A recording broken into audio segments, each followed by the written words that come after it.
قال رسول الله صلى الله عليه وسلم السفر قطعة من العذاب يمنع أحدكم نومه وطعامه وشرابه فإذا قضى أحدكم نهمته من وجهه فليعجل إلى أهله۔ حضور نبی کریم صلی اللہ علیہ وسلم نے ارشاد فرمایا کہ سفر عذاب کا ایک ٹکڑا ہے جو تم میں سے کسی ایک کو اس کے سونے اور کھانے پینے سے روک دیتا ہے، پھر جب تم میں سے کوئی ایک اس سفر میں اپنی حاجت کو پورا کر لے تو وہ جلدی سے اپنے گھر والوں کی طرف لوٹ آئے۔ اس حدیث پاک میں ایک انسانی ضرورت یعنی سفر کے متعلق ایک ضروری ہدایت ہے۔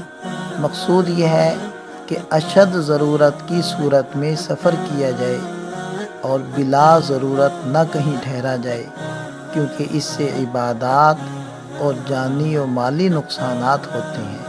مہربان نبی صلی اللہ علیہ وسلم کا یہ ارشاد شفقت پر مبنی ہے۔